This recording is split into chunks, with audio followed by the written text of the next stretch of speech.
भारतीय गौशाला सहयोग परिषद के अंतर्राष्ट्रीय अध्यक्ष डॉक्टर अतुल गुप्ता ने गोविंद देव गिरी जी महाराज का माला व दुपट्टा पहनाकर स्वागत अभिनंदन किया और गौमती माता की पूजा संपन्न कराई। इसके बाद गौमती गाय माता को हरा चारा व गुड़ खिलाया और चरणों की पूजा अर्चना कर श्री काल भैरव मंदिर में वैदिक मंत्रों द्वारा आचार्य विष्णु दाधिच तोरणी ने पूरे विधि विधान से पूजा अर्चना और हवन करवाया। गोविंद देव गिरी जी महाराज ने आराध्य श्री राम दरबार का अर्चन करते हुए उन्होंने कहा कि पिंजरापोल गौशाला संपूर्ण भारत में कृषि के क्षेत्र में अलौकिक कार्य कर रहा है।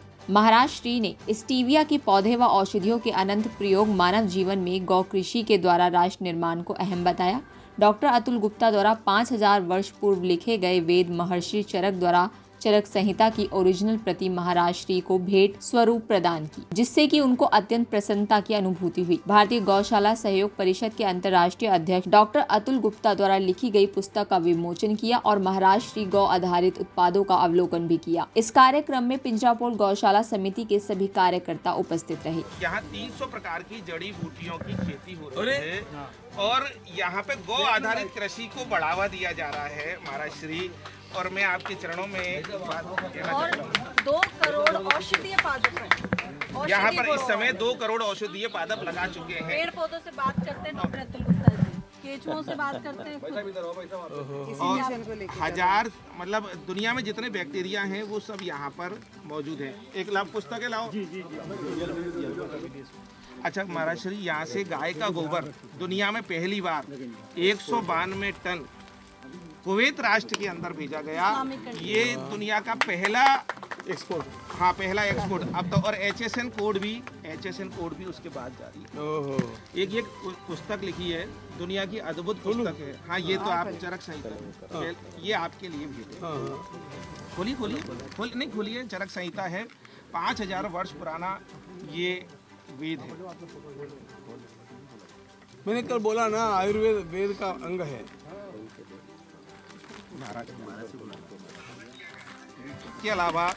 इसके अलावा साहब 2 लाख मेरी पत्नी ने 2 लाख स्वयं सहायता समूह का यहाँ गठन किया और महिलाओं को रोजगार करके 350 जैविक यानी कि गौ आधारित उत्पादों का निर्माण किया। मैं चाहता हूँ कि आप उनको देखें अपनी आंखों से। मैं फिर आऊँगा ना, यहीं पर है।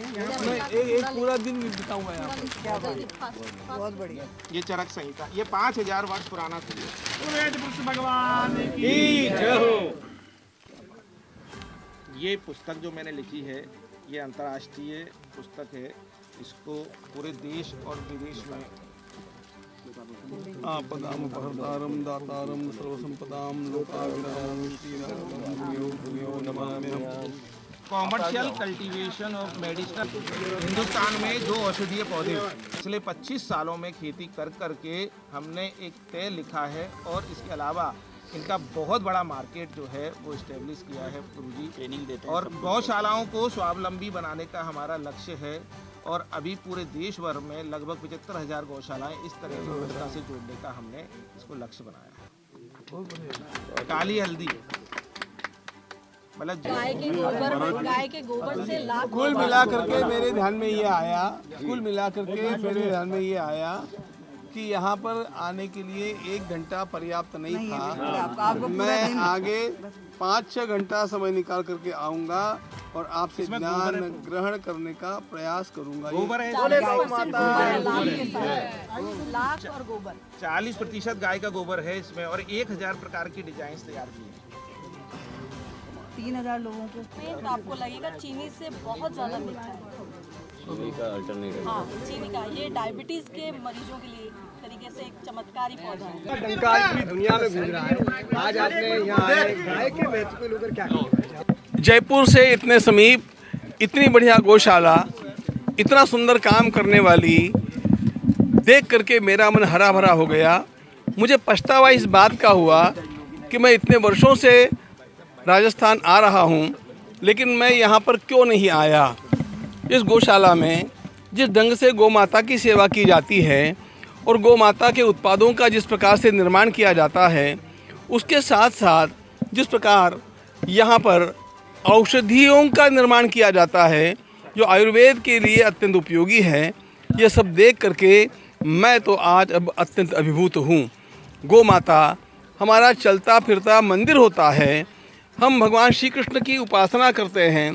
भगवान श्री कृष्ण जिनकी सेवा करते थे वो ये गौ माता है।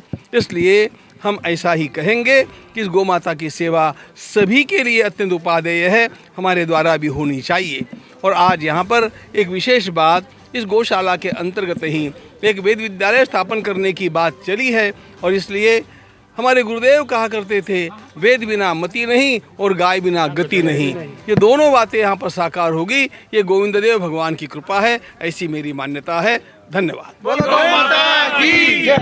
गोविंद देव जी गिरी महाराज श्री पिंजरापोल गौशाला सनराइज वन औषधीय पादप केंद्र में पधारे। उन्होंने गौ माता के गोबर, गौमूत्र, गौ आधारित कृषि, गौ आधारित उत्पादों और गौ आधारित विज्ञान की बहुत प्रशंसा करी। उन्होंने यहाँ पूरी गौशाला का भ्रमण किया और गौशाला का भ्रमण करने के बाद एक भाव उनके अंदर पैदा हुआ कि गौ माता के गोबर, गौमूत्र का जिस प्रकार से व्यावसायिकीकरण की दिशा में यहाँ पर राष्ट्रीय और अंतर्राष्ट्रीय क्षेत्रीय कार्य चल रहा है, उस कार्य को और वैज्ञानिक तरीके से संपूर्ण भारत देश में किस प्रकार से बढ़ावा दिया जाए, इस बारे में विचार करने हेतु उन्होंने एक अपने मन में भाव पैदा किया।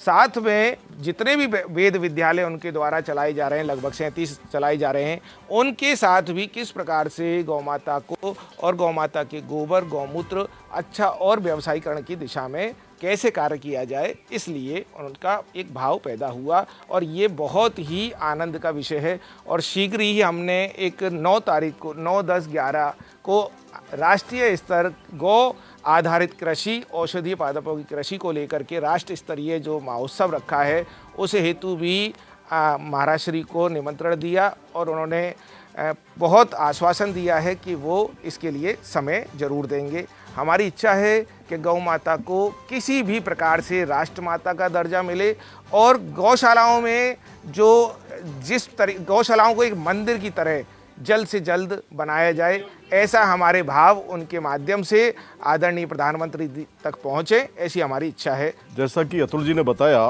कि हम 9, 10, 11 मार्च को गौ एवं औषधीय पादप आधारित जो प्रशिक्षण चला रहे हैं वो निश्चित रूप से एक प्रेरणास्पद होगा, क्योंकि भारतीय कृषि में जिस तरह से बदलाव आ रहे हैं उस इंटीग्रेटेड कृषि सिस्टम में आज इस सनराइज डेवलपमेंट, एग्रीलैंड डेवलपमेंट के द्वारा जो एक नवाचार किया जा रहा है, निश्चित रूप से किसानों में एक उत्साह का संचार होगा और भारतीय कृषि विद्या पुरातन कृषि विद्या से लिंक होगी।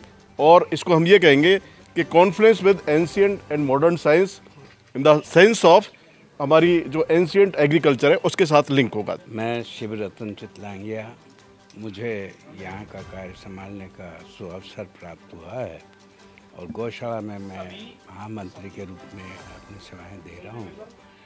मुझे कई दिनों से यहाँ एक कमी लग रही थी वेद विद्यालय की, उसके लिए आज स्वामी जी महाराज ने बड़ा आशीर्वाद दिया है और मैं समझता हूँ कि इस तरफ अग्रसर होने से हमारी शिक्षा पद्धति में आमूलचूल परिवर्तन होंगे और वेदों के जब यहाँ उच्चारण होंगे तो उससे यहाँ का वातावरण शुद्ध होगा और सब तरीके से यहाँ समृद्धि बढ़ेगी और गायों के प्रति लोगों का रुझान बढ़ेगा। इसी भाव से ये किया जाएगा।